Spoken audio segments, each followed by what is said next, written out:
That's just Alucard. I've played Symphony of the Night. You can't fool me. Bloodstained, a series created by one Koji Igarashi, most famous for working on programming for Gradius 2, and the Japanese localization of Scribblenauts. Oh, and also a little known series called Castlevania, specifically the action RPG ones, or as I like to call, the actually fun ones. Screw off. He's credited for bringing forth the last half of the genre Metroidvania with the release of Symphony of the Night on the PlayStation in 1997, as well as Aria of Sorrow, Dawn of Sorrow, Portrait of Ruin, and Order of Ecclesia. Yeah, a lot of Castlevania, but never in the directing role, always the producer. Kinda strange, since directors usually take the spotlight, so after a string of highly critically acclaimed games that sold really well in the 2000s, Konami said, "I hate money," and moved more into the mobile game market, and Igarashi followed suit, working on mobile games, trying to create something more akin to console games, but Konami wasn't having any of it. They were actively trying to avoid making stuff that people wanted, basically saying that those previous games no longer had an audience for them, even though that was obviously not true. How could somebody that specializes in business be so stupid when it comes to trying to make money? So after I assume was a lot of deliberation, Igarashi left Konami in March 2014, forming his own company a few months later in September, named Artplay, where he would go to create one of the most successful Kickstarter campaigns ever. Imagine being told that the things you've worked on in the past that did really well were no longer worth creating, and you proved them wrong with this overwhelming amount of support. It feels good. It was able to make over $5 million over the course of 32 days and destroyed all of its stretch goals, which included an 8-bit companion game. Alas, we have the first game of this video, Curse of the Moon, developed by Inti Creates, known for all the 8-bit revivals that you know, like Mega Man 9 and 10 and Blaster Master Zero. For complete transparency, I've only played 1 1/5 of the old school Castlevanias, being Super Castlevania 4 and the first stage of the original Castlevania, so needless to say, I'm an expert in these games, and I gotta say, I enjoyed my time with Curse of the Moon. You play as Zangetsu, demon hunter extraordinaire, on a quest to get revenge on the demons who cursed him. Along the way, he runs into 3 different characters: Miriam, the protagonist of Ritual of the Night and the resident Belmont, Alfred, Old Man and Master of Alchemy, and finally Jeeble, Batman, and my personal favorite for killing bosses because of his darkness, which comes out in an upwards diagonal direction and can hit multiple times. You get the choice to either team up with them, leave them behind if you're feeling like a loner, or you can gruesomely murder them while they're wounded like an asshole and gain extra power-ups like a double jump, a slide, and a special mid-air attack, which is great for creating an ultra versatile Zangetsu, but you miss out on each of the party members bringing a different health bar as they each have their own. And with how lives work in this game, where everybody needs to die to lose one, it makes falling into pits an explosive kick in the nuts. At the end of each stage, you fight a demon that might look familiar if you've played Ritual of the Night. Of course, Curse of the Moon came out a year before if we're thinking about 2018 time, so if you're experiencing this in the correct order, then a lot of these guys are new. The game is a 2D side-scrolling action game that is pretty difficult. I wouldn't call it the hardest game I've ever played, but it sure has its moments. I can't say if this is a very good starting point if you were to get into playing these sorts of games. You can either choose between veteran or casual style, with the latter eliminating knockback, giving you unlimited lives and reducing enemy damage. It's definitely more accessible than an old school Castlevania from what I've played. Veteran style keeps the knockback and full damage, which leads to a much rockier experience, with plenty of cheap deaths due to being knocked into pits. It has all the same staples of other games in the genre, specifically Castlevania. It's almost like this game was made by people who worked on Castlevania. Whoa! With its use of sub-weapons, which need a certain amount of ammo to use called weapon points. You can get them from blue colored candles, while the orange candles give hearts for health, pots for weapon points, and a bag of points that can give you an extra life after gaining enough of them. Each of the main characters have their own sub-weapons that are useful in specific situations. Something like Zangetsu's whip or Miriam's 3 daggers are good for taking out enemies that sit on roofs ready to swoop down and hit you. Zangetsu gets some pretty standard sub-weapons with his diagonal whip, the talisman that can hit multiple times, like the holy water from Castlevania, and whatever this is, that acts as a way to power up and hit harder. Miriam is in the same boat with some fairly low-key ones as well. You have the triple daggers, good for flying targets as I said, this giant axe that hits hard, but is slow and unwieldy to hit anything with, a scythe that acts like a boomerang and comes back to you, and that's about it. She does rock a whip that has the longest range of all the standard attacks, and a good amount of health as well. Then there's Alfred with his wide variety of alchemy. There's the fire shield that eats through smaller enemies and projectiles. Just be careful not to get hit while trying to take out bigger targets. The ice spell that lets you freeze and one-shot normal enemies, so yeah, it's pretty good. The doppelganger that sits away from the player and gives you some extra range that's only really useful in select situations, and it's bad, don't use it. And the lightning that tracks down enemies and hits like a truck, but costs a lot of weapon energy. His sub-weapons really are on the two different sides of the scale, with one terrible, absolute dog shit one, and 4 of the best ones in the game. Other than that, he has the least amount of health, and his physical attack range is pitiful. So I'd avoid using him, unless you have the weapon points to spare. Then there's Jeeble, who can only transform into a bat and fly over stuff. Perfect for when you don't care anymore and just want the stage to end. And perfect for when you're running low on weapon energy, as the candles will only drop that if you switch over to him. The stages offer many different paths, mostly to skip sections of levels by using different characters' abilities, such as Miriam's slide, Alfred's fire shield, or Jeeble's flight. You'll also need them to get those health, weapon, attack, and defense upgrades. It's a very freeing option for players, as they often get a choice in how they like to tackle a level. And believe me, some of these sections are the pits with certain characters. Mostly Alfred, as his pathetically short range and non-existent health bar leads to a lot of difficult situations if you're running low on weapon points. Through the game's 8 stages, you will face a variety of different challenges, from rock monsters to some tight platforming, to some quick lightning dinosaur, to some tight platforming, to a plague of locusts, bricks, I can't tell, to some fucking tight platforming. I can't tell you how many times I've jumped across the pit just to be 1 pixel short and I fall to my doom. Thankfully Miriam has a higher jump, but obviously that comes with its own issues. Each stage ends with a boss, and they hit hard and fast. Bosses in these games are all about pattern recognition, and it's no different here. And just like the stages, they're often susceptible to a certain sub-weapon that absolutely destroys them, whether it's because of damage or range. By the end, after 7 stages, we fight against the big bad of the game, Grimory. When the battle concludes, a massive ball of energy is launched at our heroes, with Zangetsu jumping in to save the others. Even Zangetsu is shocked by this turn of events, and so am I, as he seemed pretty set on killing the others, as they use demons to help achieve a higher power, which Zangetsu was not a fan of. Anyways, he gets corrupted and his allies are blown away, and we end with the trio looking out on the castle, vowing to save their friend. Is that it? No, of course not. Nightmare mode is unlocked when you beat the game, which is basically just the game again, with the other 3, and not Zangetsu. It's not all that different from the main game, just with the bosses having more advanced movesets, making them much more difficult. Other than that, not much is different, other than Zangetsu being the final boss, and by far the hardest boss in the game. Although the way that everyone helps each other to take him out is cool and all, it leads to a lot of visual confusion, which makes the fight even harder. And with that, we end with the trio looking out on the castle, unable to save his body, but we're able to save his soul, where Zangetsu now finds himself in Mega Man 2. Sadly, that's not the case. I was really hoping for a Bloodstained X Mega Man crossover, but I guess that will just have to wait. Forever, most likely. Nope, it's just your run-of-the-mill futuristic city, with a nice "The End?" bumper.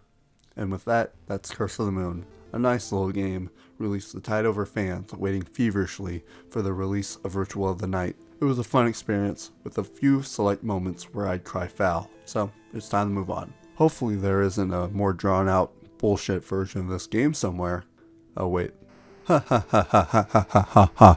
If you thought we'd go in chronological order, then you'd be mistaken. We're talking about the sort of surprise sequel next. Curse of the Moon was received well as that holdover title. I guess Igarashi and Inti Creates decided to take another swing with the release of Curse of the Moon 2. Oh boy, do I have a love-hate relationship with this game. More of a hate, but we'll get to that. No matter what I say about this game, one thing is very true though, that the music is bumping. That's the first thing I noticed as soon as I started this game. I played them last, and while I didn't mind the music in the first game and Ritual of the Night, the compositions here just spoke to me. I don't know why. I'm no music theorist, but they just did. Whereas Zangetsu once again doing his demon hatred shtick in what seems like the same time period as the previous game. So much for being teleported to the future, I guess. He's got a bit of an upgrade this time around as he gets a new sword, the Soul Eraser, halfway through the game. This gives him a very useful 3-hit combo and wide jumping slash, good for taking out flying enemies.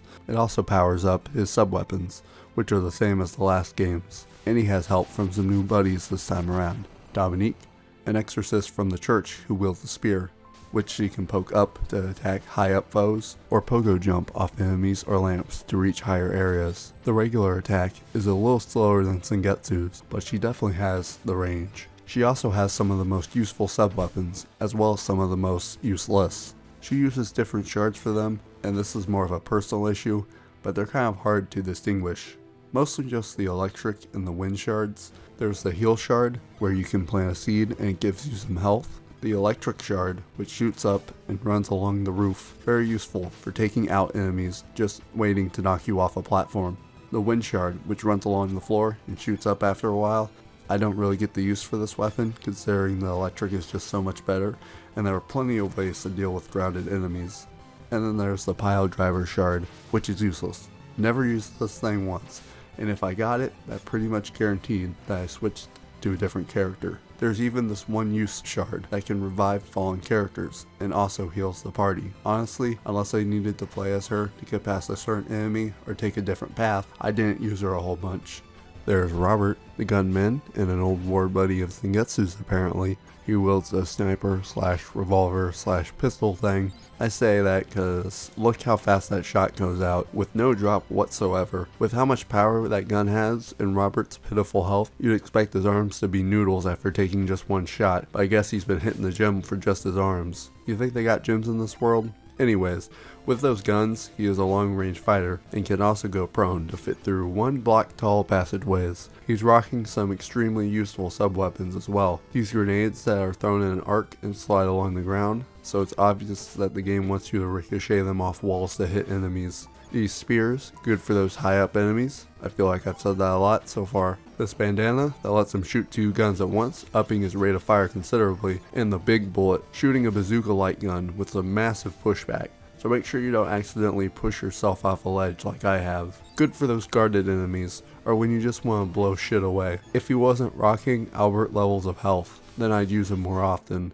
But he's just too squishy. So much so that some enemies in the latter half of the game can just straight up one-shot him. Jesus. And last but certainly not least, Hachi, a dog in a robot suit. Now these games have always delved in some outlandish stuff and are no stranger to the random things like this, so this is fine.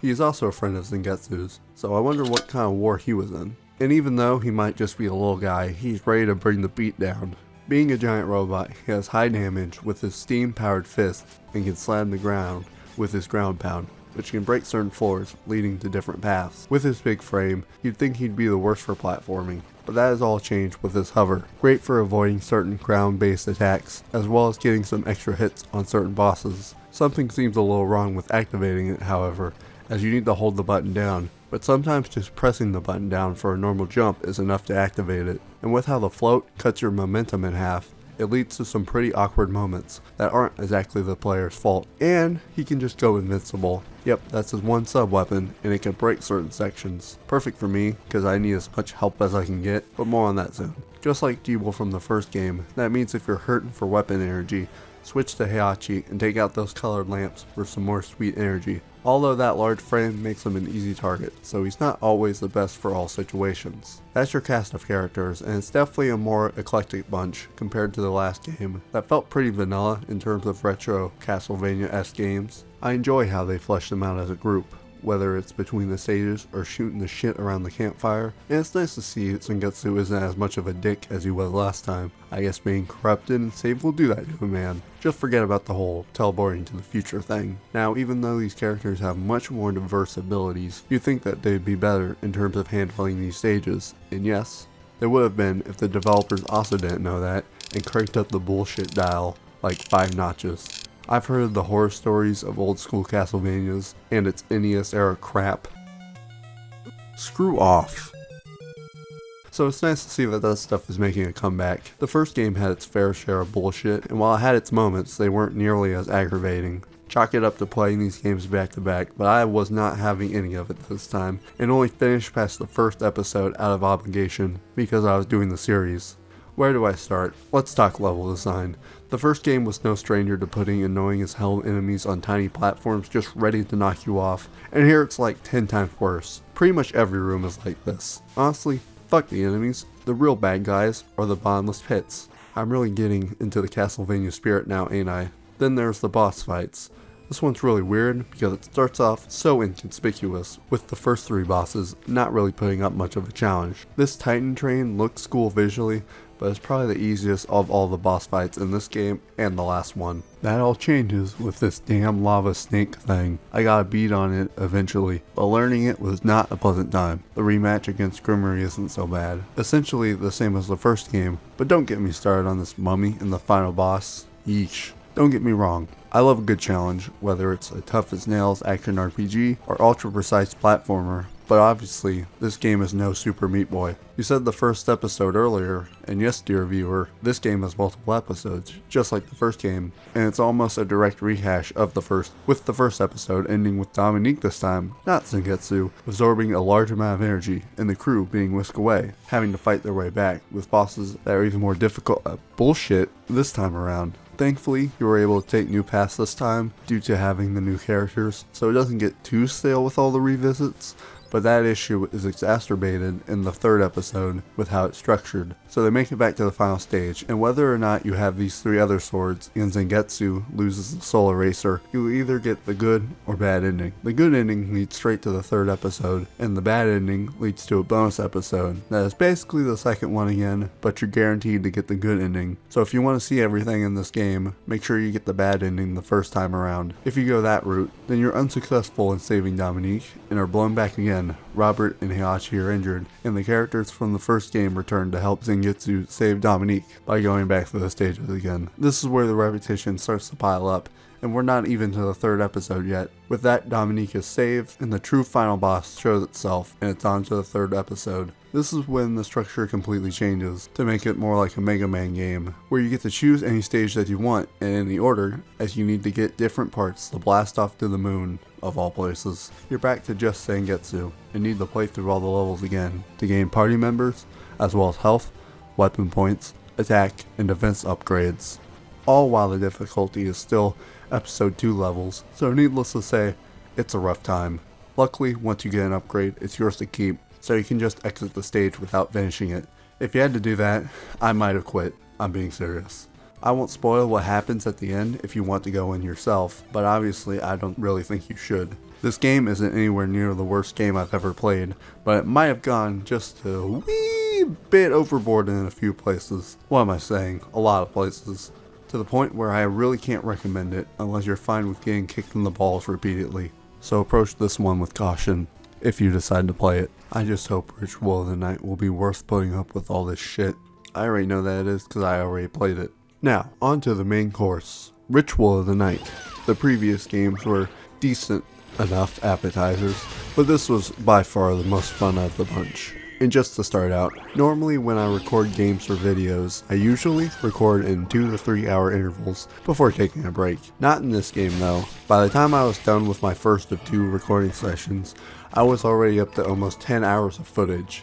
I played this game for over 9 hours straight, only taking bathroom and snack breaks. I'd say that's a good testament to how good this game is, before I even discuss anything about it, and it was honestly tough to write about it. Why? Because I just want to go play more, but I've got to work on this. We're back to the Metroidvania style games with this one, thankfully. Got a lot more experience with this genre compared to the old school games. Symphony of the Night, Hollow Knight, Guacamelee, it's definitely a kind of game that I love so much, and Ritual of the Night did not disappoint, but before we get to that, I have a plot to go over, and it seems like this is in an alternate continuity, so if you really can't stand these kinds of games, I don't blame you, but it's not required playing, so you can go straight in without worrying about missing something. Long ago, during the rise of the Industrial Revolution, there was an organization of alchemists who held power over people. Them, worrying about what the revolution could mean for their power, and more importantly, their wallets, created shardbinders to defend their place in the world. I don't know exactly how creating them was supposed to do that, but whatever. They were then sacrificed, which opened a way for demons to invade Earth. I assume it was for the people to realize that they need the alchemists, I think. The church was able to stop the demons, but obviously that led to the deaths of tons of innocent people, and a pretty thorough untrusting in the church. Untrusting. I'm good at writing. 2 shardbinders survived, however, the bat boy himself Jebel, and Miriam, who didn't even have to go through the ritual as she fell into a deep slumber beforehand. 10 years later, a castle sprouts out of the ground with Jebel at the head, and consequently, Miriam also wakes from her coma, ready to save her friend. So she's sent by the church with Johannes, an alchemist, to investigate the castle and take out Jebel, as well as the exorcist Dominique, who serves as a shopkeep, and Zangetsu, who was there for his own reasons, and Alfred, who was there to look for Liber Logaeth, a book that has magical powers. That's clearly not the whole story, however. You need to explore the entire castle to get the entire story, and I find it fairly disjointed. Thinking about this was kind of a problem in Symphony of the Night too, where you don't really have a reason for going to certain places, you just happen to stumble onto them because you're exploring, which definitely has its appeal, I can see that, but there was definitely an uncomfortable amount of time where I had no clue where to go and just wandered around until I found something 30 minutes later. The part where you have to get the passport to board the train from OD, the librarian, voiced by Robert Belgrade, the voice of Alucard, remembering to bloodstill this pool of blood after defeating the Blood Lady, finding the Agnes armor so you can get through this hallway of spikes. Those are just a few examples. In terms of the overall story, it's just fine. There isn't a whole lot of thoughtful writing here, but I'm also sort of a simpleton. Maybe this is some Shakespearean level shit here, but I don't know. With the gameplay, there's the shard system. Whenever you kill an enemy, there's a chance that they drop a shard. There are 5 different types of shards, and all of them can be upgraded with a rank and a grade. You raise the rank by using crafting materials, and the grade by getting duplicates of the shards from enemies, all the way up to 9. Conjure, which comes out by hitting a button and they go off. Easy. The directional shard, where you gotta aim with the thumbstick and launch them. They're the type of shard that I got the most use out of, Heretical Grinder especially. The manipulative shard, that is mostly useful for getting through the castle, whether it's with a giant glass hand, or that's really it. It's by far the least useful of the different types, is what I would have said if you didn't get the accelerator shard. The combat in this game always had a sort of rigid feel to it.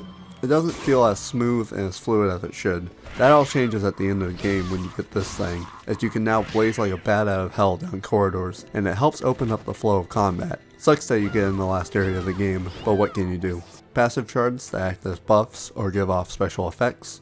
I'm a big fan of Words of Wisdom, the one that reduces the cost of shards, and Greatsword Expertise, as it boosts the attack power and speed of greatswords, as I use them for my playthrough. A cool detail is that once you raise the rank to the max, they then become skill shards that are always equipped. That way you can have different passive shards on, or you can always double dip with the passive buff. That's what I did. Skill shards that give you a movement upgrade, like the double jump and invert, that lets you flip the screen and reach inaccessible areas. Sorry if this footage makes you want to vomit. It wasn't too bad for me, but it got irritating after a while for sure. With the best skill shard being the high jump. The game practically hides it from you in Johannes' crafting menu, but once you get it, it's the final piece in the movement puzzle that this game was missing. Finally, the familiar shards that spawns a buddy to help you out. And having played Symphony of the Night, of course I rocked the sword familiar for 99% of the game. Some of the other ones can be useful as well, such as the Caraboss, which has its own healing items, but none of them compared to the sword. Did you know that Caraboss is actually the name of the Wicked Fairy, who is the antagonist of the original story of Sleeping Beauty? Research is fun. It's admirable that like 99% of the enemies in this game have their own shards. Of course, a lot of the shards are nothing special, like all the shards that spawn an enemy to stand there and do nothing. The castle offers plenty of different challenges. There's a fight with a 2-headed tower dragon, you fight a laser lizard, the Blood Lady returns. So as you can tell, a lot of these bosses are from Curse of the Moon. They're all rocking new movesets however, more in line with how this game is played. Honestly, the bosses are the least favorite part of the game for me because of its stiff movement. The best being the secret boss, but at that point I had the accelerator shard, so it really freed up the movement. If you've played any of Igarashi's previous games, you know what to expect. A vast map with tons of secrets and optional things to do, most being pretty easy to find. If you have any experience with these sorts of games, it should be no problem finding those health and MP upgrades, as well as different weapons. I personally used the Spiral Sword for the majority of my playthrough and focused mostly on building my strike stat. The sword didn't hit very hard, but the fact that it could score multiple hits, sometimes up to 6 on the bigger enemies, made it my go-to. Add on different effects that raised my chance to critical hit, and I didn't really struggle a whole bunch. There were only a few select bosses and enemies where I really had to dig deep to defeat them. Or you can just stock up on plenty of meals and war of attrition them. It's all up to you. That's something I didn't really interact with a whole bunch. The crafting and cooking system.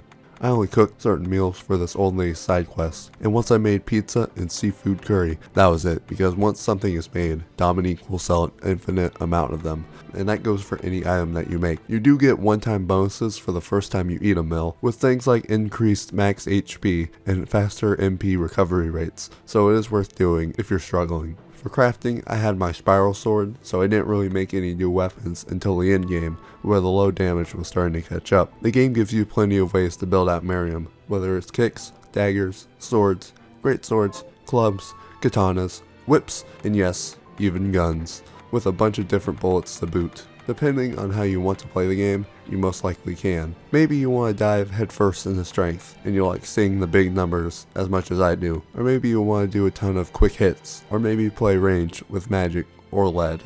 There is a playstyle for you. It's one of the more open Metroidvanias I've played, certainly more diverse than a game like Hollow Knight or Guacamelee. Not to single out those games, I love them just as much, but Ritual of the Night definitely scratched a different sort of itch. So, how does this epic tale conclude? We figure out from Zangetsu that Jeeble is being manipulated by a demon named Grimory, the final boss from Curse of the Moon, and that to break the spell, Miriam must slice the moon in half to reveal her. She does just that, but it's too late for Jeeble, as he gets fully corrupted by the shards shortly after, and Alfred takes the Liber Legaeth from Grimory when that happens. We learn shortly after from Alfred, who is mortally wounded, that the book has the power to resurrect the demon lord, Baal, and that there is a traitor among us. And who is that traitor? Well, it's Dominique, of course, who, after years of seeing people die because of demons, loses all faith in the church and God, and goes the complete opposite direction. Pretty vanilla, honestly, for these plots, and it does come off as we need some sort of twist at the end, so here you go. Anyways, Zangetsu sacrifices himself so you can kick Grimory's ass, then you kick Dominique's ass, then you kick the Demon Lord's ass, too, for good measure, and the day is saved, with the castle crumbling in the background. And with that, the entire Bloodstained series so far. I really enjoyed my time with it, disregarding my sour experience with Curse of the Moon too. I'm probably in the minority with that opinion anyways. Personally, I was sad when Ritual of the Night ended, as I wanted it to just keep going, and I'm super excited to see what comes next. I'm sure I've heard something about a sequel being worked on, and I wholeheartedly hope that's the case. Whenever that might be released, believe me when I say I'll be there day one playing it. Probably make a video on that one too, but who knows. What I do know is that this video has been going on for way too long, and I should wrap it up now. Thanks for watching this long ass video. Maybe like and subscribe since you made it to the end. Once again, thanks for watching, and I'll see you next time.